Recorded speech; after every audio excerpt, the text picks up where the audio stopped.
All right, everyone, it's time to talk about Mike Gravel again, the Gravelanche, of course, a near 90-year-old man currently running as a Democrat to become president of the United States. I actually support his mission overall, and he's being very transparent about this. And this was sort of, I think, his intent the last time around. I supported Mike Gravel generally when he ran. It was back in 2008. He was a Democrat then. Like, the only other person there that made any sense was Kucinich. Like, Obama's sitting there saying his weird shit, and Hillary Clinton's there, and there were some other losers, like I think Joe Biden was one of them. It's actually funny, he shot out of a cannon, was early on fairly well liked, but fell to like 4th place. So all these morons were up there talking about their half-assed policies and about how much they supposedly care about the American people. We saw how that worked out, and then Mike Gravel was a voice of reason up on stage, and I don't believe in most of his ideology. Like, he's more of an avowed, he's further left, actually, than most of these people. So I could never get behind many of his policies, but there are two things that he's been very consistent on, and the rest of the Democrats are sellouts on this issue. He's been very, very consistent on wanting to end the drug war, not just the war on pot, but the whole thing. Which is why when you go to his page, you can donate $4.20. I think he finds that amusing.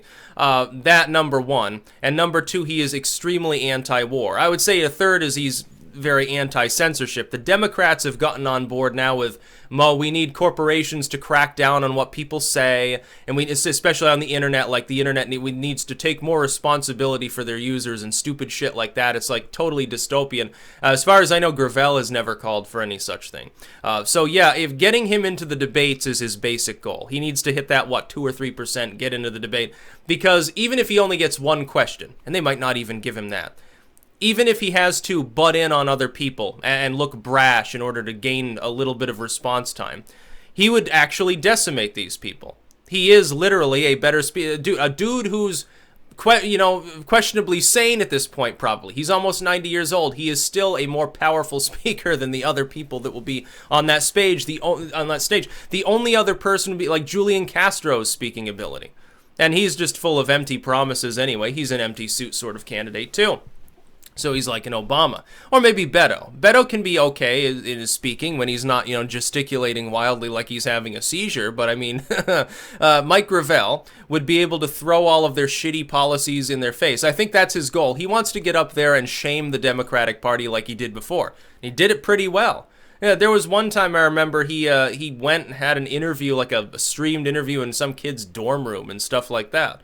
It's a bare-bones style campaign, and nobody harbors any illusions, I'm sure, like even people who more unironically support him. I'm sure none of them believe he's going to become the president of the United States. But if we can get him up on a debate stage, we can do some real damage to the credibility of some of these war-happy morons that comprise the modern Democratic Party. And he's not even going after the low-hanging fruit. Like, he's going after, Kamala Harris and the others, too.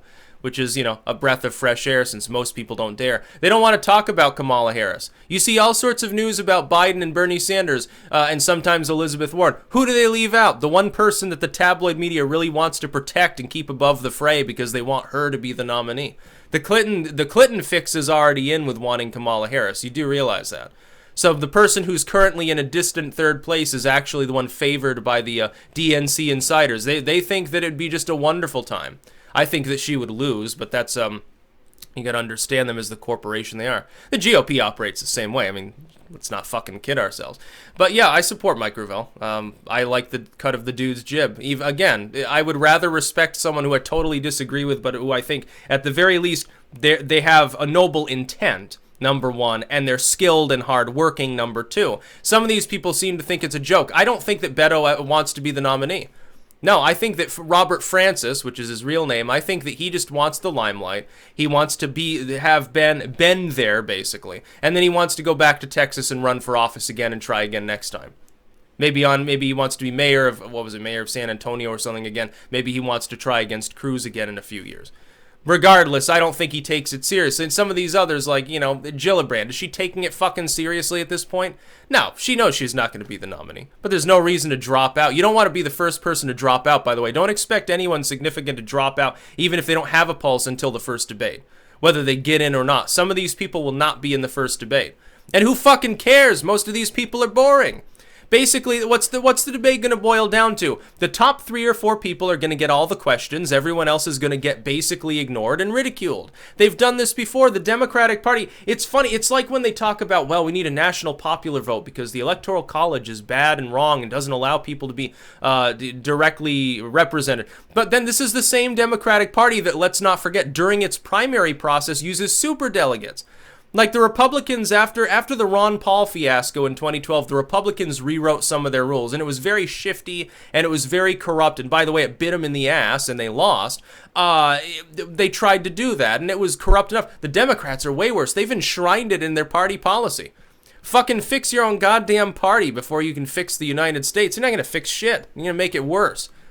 Oh my God, Trump is breaking all the toys. No, what you call breaking is he's trying to reformulate things a little bit. Mike Gravel comes along. He's the only Democrat running with any sanity. Mike Gravel, he's 89 years old. The dude, look at his new campaign ad, which is Rock 2.0. His initial, this was a meme at the time. He made an ad back in 2008, and this was one of like the first really viral sort of political memes of the semi-modern era. And basically it was just him looking at the camera for a few seconds, then he got a rock and he threw it in the river and walked off. And it was considered funny. Now he's refined it a little bit more now, but it's basically still the same style of ad, only retooled but like in 60 FPS sort of mode, and it's got some more flashy graphics, I guess, than before. His campaign budget, I'm sure, is a lot higher already than it was before, considering his budget before was whatever the fuck happened to be in his wallet at the time. It's funny because he was in the Senate from Alaska, and so he probably still gets his senator's salary. Like the pension that they get once they've left office, which is very funny. I can see him being the kind of person who would like fucking donate it to an animal shelter, in all honesty. So yeah, you should take a look at his Twitter and his website and stuff like that. Consider supporting him. If we can get him into the debates, I guarantee you're going to see some funny fucking shit. So it's worth a little bit of effort. So yeah, like, I don't know, donate to him or whatever. That's about all. Peace out.